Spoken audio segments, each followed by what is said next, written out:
നമുക്ക് അരവിന്ദിന്റെ മക്കളുടെയും നല്ലൊരു കഥയായിട്ടാലോ. വീഡിയോ ഇഷ്ടപ്പെടുവാണെങ്കിൽ ഒന്ന് ലൈക്ക് ചെയ്ത് ഹൈപ്പ് ചെയ്യാൻ മറക്കരുതേ. അതോടൊപ്പം തന്നെ ആദ്യമായി കാണുന്നവരാണെങ്കിൽ സബ്സ്ക്രൈബ് ചെയ്യാനും മറക്കരുത് കേട്ടോ. അങ്ങനെ പഠിക്കാൻ പോകാനെന്ന് പറഞ്ഞ പോയ നിവിൻ നേരെ പോയത് കൊച്ചിക്കായിരുന്നില്ല, ട്രിവാൻഡ്രത്തിനായിരുന്നു.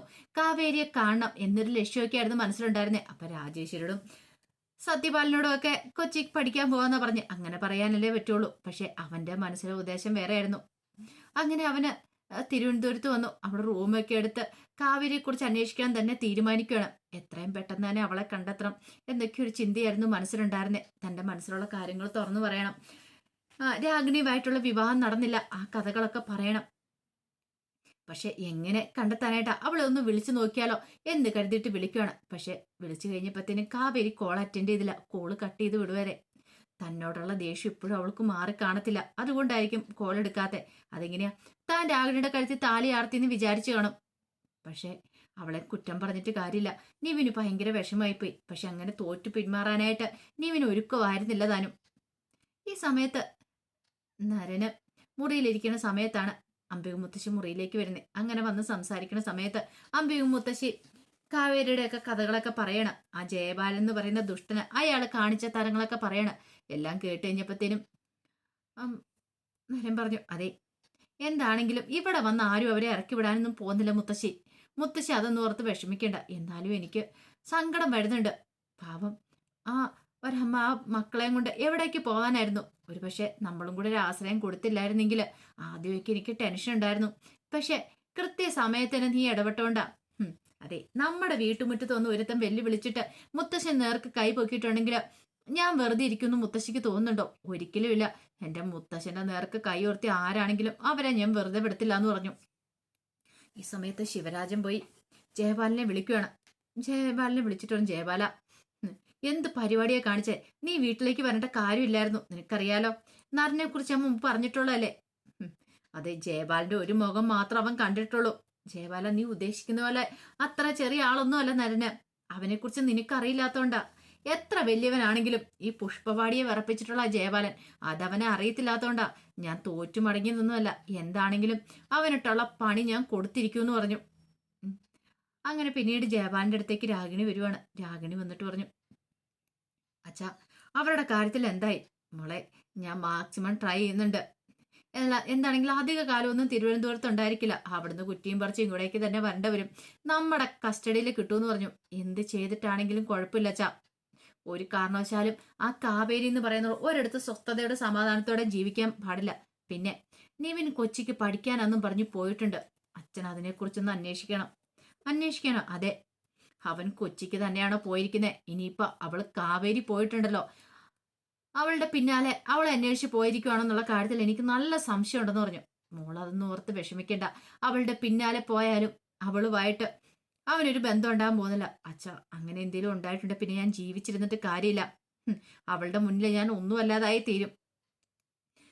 അച്ഛനറിയാലോ.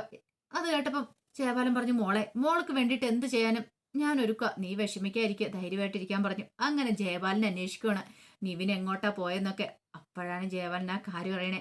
കൊച്ചിക്കല്ല, അവൻ നേരെ പോയത് ട്രിവാൻഡ്രത്തിനാന്നുള്ള കാര്യം. ഓഹോ, അപ്പൊ അവൻ രണ്ടും കൽപ്പിച്ചാണ് ഇറങ്ങി തിരിച്ചിരിക്കുന്നത്.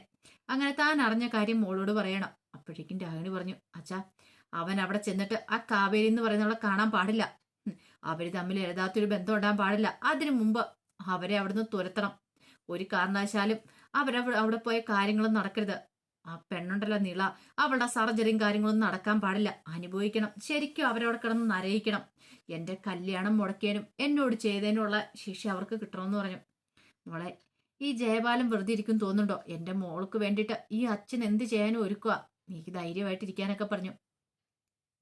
ആ സമയത്ത് കാവേരി അവിടെ ചെന്ന് കുറെ കാര്യങ്ങളൊക്കെ അന്വേഷിക്കണമല്ലോ. പുതിയ കടയുടെ കാര്യങ്ങളൊക്കെ അന്വേഷിക്കണം. അതുപോലെ തന്നെ നിളയുടെ സർജറിയും കാര്യങ്ങളും ഹോസ്പിറ്റലിൽ പോകണം. അങ്ങനെ ഒന്ന് രണ്ട് കാര്യത്തിനായിട്ട് കാവേരി എന്ത് ചെയ്തു, പുറത്തേക്ക് പോകണം. അപ്പം ശാരദ പറഞ്ഞു, മോളെ ഞാനും കൂടെ വരാന്ന് പറഞ്ഞു. വേണ്ട, അതിന്റെ ആവശ്യമൊന്നുമില്ല, ഞാൻ പോയിക്കോളാം അമ്മേന്ന് പറഞ്ഞു. അല്ല, നീ തനിച്ച്? അമ്മയ്ക്ക് അറിയാലോ ഞാൻ എവിടെ പോയാലും തിരിച്ചു വരുമെന്നുള്ള കാര്യം. അങ്ങനെ തനിച്ചാന്നോർത്ത് വിചാരിച്ച് നടക്കേണ്ട കാര്യമൊന്നുമില്ല. ഞാൻ പോയിട്ട് വന്നോളാന്ന് പറഞ്ഞു. അങ്ങനെ കാവേരി തനിച്ചാണ് പോകുന്നത്. കാവേരി എന്ത് ചെയ്തു, അവിടെ പോയി ഒരു ഓട്ടോറിക്ഷ കിട്ടി. ഓട്ടോറിക്ഷയിൽ അങ്ങോട്ട് കയറി പോകണം. അപ്പോൾ ബാങ്കിൽ പോകണം, പൈസ എടുക്കണം. നീളമോളുടെ സർജറിക്ക് വേണ്ടിയിട്ടുള്ള പൈസയും കാര്യങ്ങളും ഒക്കെ എടുത്തുകൊണ്ട് വേണം ഹോസ്പിറ്റലിലേക്ക് പോകാനായിട്ട്. അപ്പം അതിനൊക്കെ വേണ്ടിയിട്ടാണ് കാവേരി പോകുന്നത്. അങ്ങനെ കാവേരി അവിടെ പോയി നിന്നിട്ട് ഒരു ഓട്ടോറിക്ഷയിലേക്ക് കയറാൻ തുടങ്ങുമ്പോഴത്തേനുമാണ് നിവിൻ അപ്രത്യക്ഷമായിട്ട് വരുന്നത്. നിവിനൊരു ഫോൺ ചെയ്തുകൊണ്ടിരിക്കുകയാണ്. വേറെ ആരെയല്ല, ആസിഫിനെ ഫോൺ ചെയ്തുകൊണ്ടിരിക്കുകയാണ്. കൃത്യസമയത്താണ് കാവേരി അങ്ങോട്ട് വരുന്നത്. കാവേരി ഒരു നിമിഷം കണ്ടത് നിവിൻ അന്തം വിട്ടുപോയി. താൻ ഇവളെ കാണാനായിട്ടാണ് ഇവിടേക്ക് വന്നത്. പക്ഷെ ഇത്ര പെട്ടെന്ന് ഇവൾ കൺമുന്നിൽ വന്ന് പെടുമെന്ന് വിചാരിച്ചില്ല. നിവിൻ എന്ത് ചെയ്തു? കാവേരി എന്ന് പറഞ്ഞുകൊണ്ട് ഓടി വരുമ്പോഴത്തേനും ഒരു ഓട്ടോറിക്ഷ കയറി അവളും കൂടെ പോയിട്ടുണ്ടായിരുന്നു. നിവിൻ ഒരു നിമിഷം എന്ത് ചെയ്യണമെന്ന് അറിയത്തില്ല. വല്ലാത്ത ടെൻഷനായിപ്പോയി. ഇനി പിന്നെ വേറൊരു ഓട്ടോറിക്ഷ പിടിച്ച് അതിന്റെ പിന്നാലെ പോയെങ്കിലും കാവേരിയെ കണ്ടെത്താനായിട്ട് പറ്റിയില്ല. അവൾ ഏത് റൂട്ടാ പോയെന്ന് മനസ്സിലായില്ല. അപ്പൊ ഈ ലൊക്കാലിറ്റിയിൽ എവിടെയോ ഉണ്ടെന്ന് മനസ്സിലായി. കുറച്ച് കഴിഞ്ഞ് കഴിയുമ്പോഴത്തേനും നിവിന്റെ ഫോണിലേക്ക് രാഗിനിയുടെ കോള് വരുവാണ്. നിവിൻ കോൾ അറ്റൻഡ് ചെയ്തു. ഇവൾ എന്തിനാ വിളിക്കണമെന്ന് അറിയത്തില്ലോ.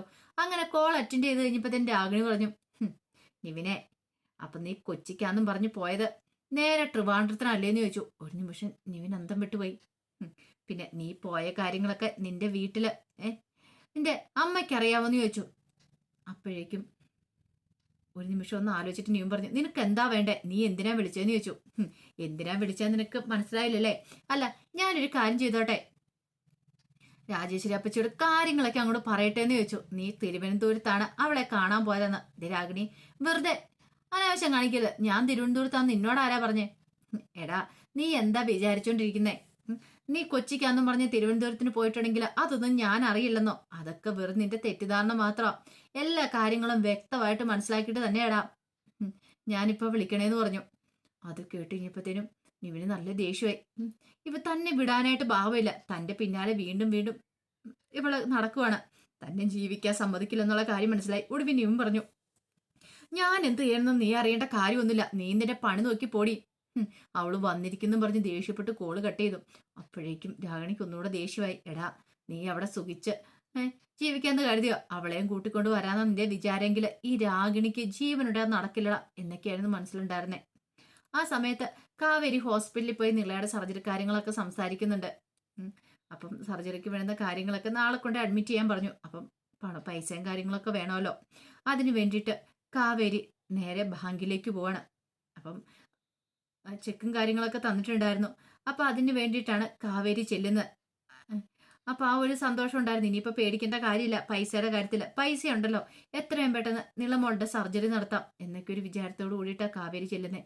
അങ്ങനെ അവിടെ ചെന്ന് പൈസ പിൻവലിക്കാൻ നോക്കുമ്പോഴാണ് അയാൾ പറയണേ, അതെ, പൈസ ഇല്ലല്ലോ, വെറും 513 രൂപ മാത്രമാണ് അക്കൗണ്ടിലുള്ള എന്ന് പറഞ്ഞു. ഒരു നിമിഷം കാവേരി ഞെട്ടിപ്പോയി. 513 രൂപ? അതെ, അക്കൗണ്ടിൽ പൈസ ഇല്ല. അല്ല, അങ്ങനെയല്ല, ഇതേ പൈസ 50 ലക്ഷം രൂപ ഉണ്ടായിരുന്നല്ലോ. അതൊന്നും ഇല്ലാന്ന് പറഞ്ഞു. ഒരു നിമിഷം കാവേരിക്ക് എന്ത് ചെയ്യണമെന്ന് അറിയത്തില്ല. 50 ലക്ഷത്തിന്റെ ചെക്കാണ് അവിടെ തന്നത്. അക്കൗണ്ടിൽ പൈസ ഉണ്ടെന്ന് പറയുകയും ചെയ്താണ്. നോക്കിയിട്ട് അപ്പൊ എന്ത് ചെയ്യണം? വല്ലാത്തൊരു പ്രതിസന്ധിയിലായി പോയി കാവേരി. നിളമോളുടെ സർജറിയെ കുറിച്ച് ഓർത്ത് കഴിഞ്ഞപ്പോഴത്തേനും കാവേരിക്ക് തലറങ്ങുന്ന പോലെ തോന്നി.